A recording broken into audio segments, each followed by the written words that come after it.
तो स्टूडेंट्स हम लोग पिछले क्लास को ही कंटिन्यू करते हैं जो अपना चैप्टर्स था principle of inheritance and variation. तो इसको हम लोग कंटिन्यू करते हैं और आगे हम लोग समझते हैं कि इसमें हम लोग का क्या क्या यहाँ पर कॉन्सेप्ट देखने के लिए मिलता है।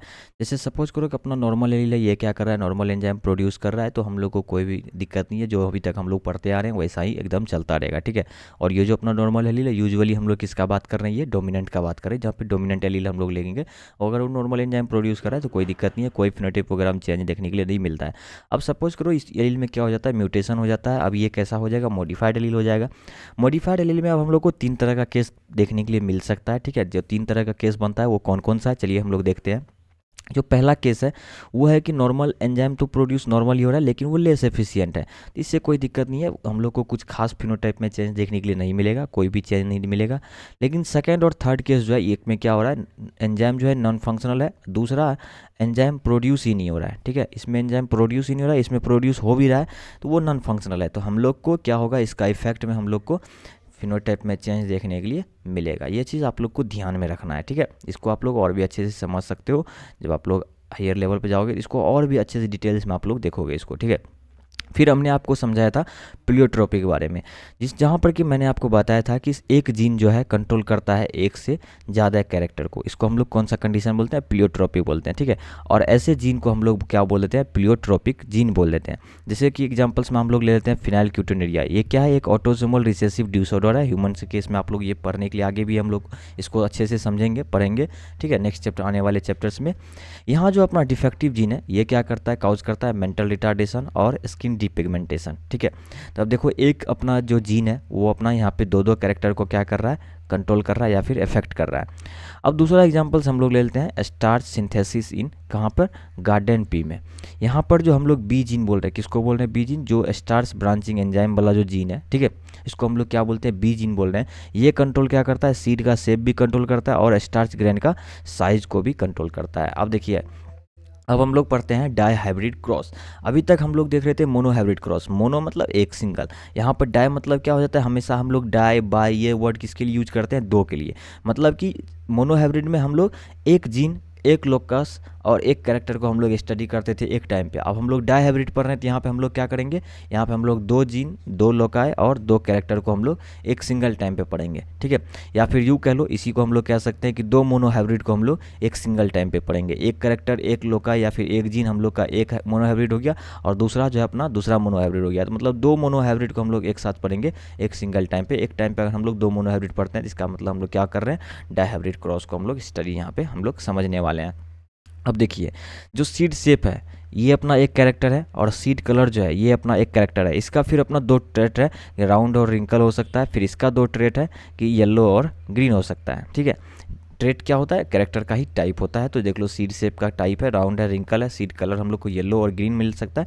तो यहाँ पर हम लोग मान के चलेंगे बाय डिफ़ॉल्ट राउंड जो है अपना क्या है, डोमिनेंट है, और येलो जो है अपना यहाँ पे क्या है, डोमिनेंट है। बाद बाकी रिंकल और ग्रीन हम लोग का रिसेसिव है। तो रिसेसिव के लिए हम लोग स्मॉल वर्ड का हम लोग यूज़ करते हैं, ठीक है, स्मॉल अल्फ़ाबेट यूज़ करते हैं।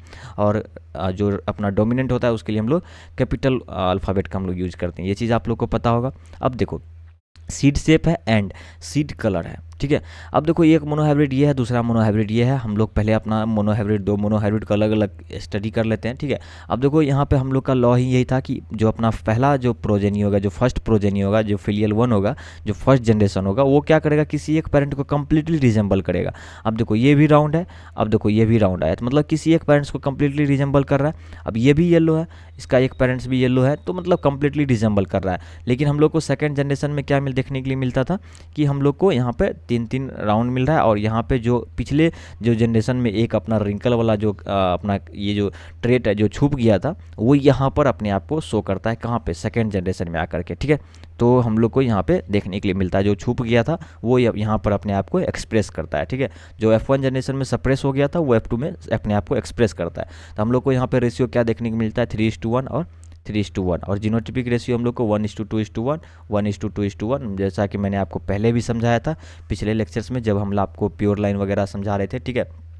तो ट्रू ब्रीडिंग वगैरह समझा रहे थे, तो हमने आपको बताया था कि जब हम लोग को होमोजाइगस कंडीशन देखने के लिए मिलेगा, जब भी हम लोग होमोजाइगस कंडीशन के बीच में हम लोग क्रॉस करवाएंगे तो हम लोग को हमेशा यही जीनोटिपिक रेशियो और फिनोटिपिक रेशियो देखने के लिए मिलेगा। ये चीज़ आप लोग को ध्यान रखना है, जो कि क्या है 1:2:1 और फिनोटिपिक रेशियो 3:1। हमेशा आपको यही रेशियो देखने के लिए मिलेगा। इसको आप लोग ध्यान में रख लो अभी से, क्योंकि अभी से लेकर लास्ट तक यही आपको काम आने वाला है। ठीक है, अब देखो, जब हम लोग डाई हाइब्रिड का जो F2 का जीनोटिपिक रेशियो निकालेंगे, ये तो हम लोग का हो गया क्या, मोनो हाइब्रिड का F2 का जीनोटिपिक रेशियो फिनोटिपिक रेशियो, है कि नहीं। जीनोटिपिक फिनोटिपिक ये तो मोनो हाइब्रिड का हो गया, लेकिन हम लोग पढ़ क्या रहे हैं, डाई हाइब्रिड पढ़ रहे हैं। तो अब हम लोग डाई हाइब्रिड का अगर जीनोटिपिक रेशियो पढ़ेंगे तो जो हम लोग का मोनो हाइब्रिड 1 में आया वो क्या आया, 1:2:1, यही तो हम लोग का जीनोटिपिक वहाँ आया था।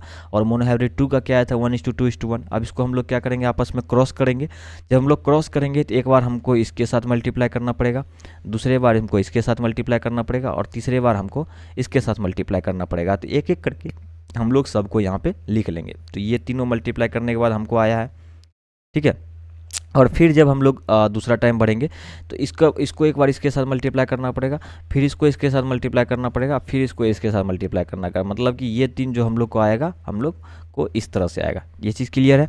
फिर जब हम लोग इसको मल्टीप्लाई करेंगे तो एक बार इसके साथ मल्टीप्लाई करेंगे, फिर एक बार इसके साथ मल्टीप्लाई करेंगे, फिर एक बार इसके साथ मल्टीप्लाई करेंगे। बाकी का मतलब ये तीन जो आएगा हम लोग को इसके मल्टीप्लाई करने से आएगा। जब हम लोग जीनोटिपिक फिनोटिपिक रेशियो को आपस में मल्टीप्लाई करेंगे तो हम लोग को इसका जो नंबर्स है, कितना नंबर्स में हम लोग को ये मिला है रेशियो में, इसको भी मल्टीप्लाई करना पड़ेगा। तो अगर आप इसको मल्टीप्लाई करोगे, जैसे 1 को 1 से मल्टीप्लाई करोगे तो अपना 1 आएगा, फिर 1 को आप 2 से मल्टीप्लाई करोगे 2 आएगा, फिर 1 को 1 से मल्टीप्लाई करोगे तो 1 आएगा। ये हो गया अपना शॉर्टकट तरीका, जिसके थ्रू हम लोग क्या कर सकते हैं, जीनोटिपिक रेशियो और सेम इसी तरह से हम लोग फिनोटिपिक रेशियो निकाल सकते हैं। लेकिन हम लोग अगर इसको कम वेरीफाई करना है तो हम लोग पनेट स्क्वायर मेथड की तरफ से भी वेरीफाई करेंगे, जो कि हम लोग आपको आगे बताएंगे। ठीक है, अब देखो, यहाँ से हम लोग को एक R डोमिनेंट है और एक कैपिटल Y डोमिनेंट वाला है। इसका मतलब है कि एक तो ये राउंड होगा, दूसरा ये येलो भी होगा। तो हमने आपको राउंड भी दिखाया है और येलो कलर से भी दिखाया है। दूसरा यहाँ भी राउंड है और यहाँ भी कैपिटल Y है, मतलब कि ये भी राउंड होगा और येलो होगा। दूसरा यहाँ पे राउंड है, R कैपिटल है, इसका मतलब राउंड तो होगा ही होगा। लेकिन यहाँ पे स्मॉल y, इसका कहने का मतलब हो गया कि ये ग्रीन होगा। राउंड तो होगा पर ये ग्रीन होगा, ये थोड़ा सा अपना अलग हो गया। फिर ये दो सेम केस, वही पहला वाला जो अपना डोमिनेंट वाला है, डोमिनेंट वाला है। लेकिन जब यहाँ देखोगे तो अपना एक डोमिनेंट और यहाँ दूसरा रिसेसिव वाला है, तो यहाँ पे अपने आप को ये एक्सप्रेस करेगा। फिर तीसरा देखोगे तो यहाँ पे पहले जो राउंड और रिंकल में है, तो यहाँ पे अपना रिंकल वाला है, लेकिन जो कलर है वो अपना डोमिनेंट वाला है। तो ये चीज़ हम लोग का हो जाएगा रिंकल में बट येलो होगा। ये चीज़ क्लियर है। फिर इसी तरह से जो अपना ये है वो तो रिसेसिव वाला है, बट ये जो अपना कलर जो है वो क्या है, अपना शेप। तो इसका देखोगे, शेप देखोगे तो वो तो अपना रिसेसिव वाला है, लेकिन यहाँ पे कलर जो है वो डोमिनेंट वाला है। मतलब इसको देखते हुए ही एक लॉ और दिया गया था, इंडिपेंडेंट असॉर्टमेंट, कि कोई भी किसी के साथ भी एक तो पहले अपने आप को सिग्रीगेट करेगा, उसके बाद ये कोई भी किसी के साथ भी जा सकता है। ठीक है, कोई भी किसी के साथ भी जा करके अपना क्या कर सकता है, ये फॉर्म कर सकता है, अपने आप को अरेंज कर सकता है। ये चीज़ क्लियर है। फिर देखो, ये रिसेसिव वाला भी है और यहाँ भी रिसेसिव है, मतलब कि अपना शेप भी रिसेसिव है और कलर भी रिसेसिव है। मतलब कि हम लोग को रिंकल भी देखने के लिए मिल रहा है और ग्रीन भी देखने के लिए मिल रहा है। तो ये चीज़ हम लोग को यहाँ पे एक लॉ दिया है मेंडल साहब ने, उनके हिसाब से हम लोग इसको भी वेरीफाई करेंगे, जो हम लोग आगे देखने वाले हैं। अब देखो, सेम हम लोग फिनोटिपिक रेशियो मोनोहाइब्रिड 1 में राउंड और रिंकल आया था, तो 3:4 1:4 आया था। और सेम मोनोहाइब्रिड 2 में हम लोग जब दूसरा मोनोहाइब्रिड पढ़ेंगे तो वहाँ पर हम लोग को कलर वाला था, तो येलो और ग्रीन आ रहा था, जिसमें 3:4 और 1:4 आ रहा था। जब अब इसको आप मल्टीप्लाई करोगे तो वही सेम आप देखने के लिए मिलेगा, 9:16 3:16, मतलब कि राउंड येलो भी देखने के लिए मिलेगा, राउंड ग्रीन भी देखने के लिए मिलेगा, रिंकल येलो भी देखने को मिलेगा, रिंकल ग्रीन भी देखने को मिलेगा। मतलब आपको हर पॉसिबिलिटी यहाँ पर देखने के लिए मिलता है। सेम हम लोग फिनोटिपिक रेशियो अगर इसके लिए याद करेंगे तो अगर इस तरह से हम लोग प्योर लाइन लिए हुए हैं तो हम लोग को हमेशा फिनोटिपिक रेशियो यही देखने के लिए मिलता है। ठीक है, ये चीज़ आप लोग को क्लियर है। अब देखो, अब अगर आपको नंबर ऑफ जीनोटाइप निकालना है, ठीक है, अब आपको अगर नंबर ऑफ जीनोटाइप निकालना है तो वो आपको सिंपल एक ट्रिक यूज करना है, 3n यूज करना है, जहाँ की n क्या है, नंबर ऑफ कैरेक्टर्स कह लो या फिर नंबर ऑफ जीन्स कह लो, ठीक है, या फिर नंबर ऑफ लोकस आप लोग कह लो, जो भी आप कह सकते हो। मतलब इस तरह से जितना जो हम लोग स्टडी करते हैं उसमें उसके हिसाब से n है ये।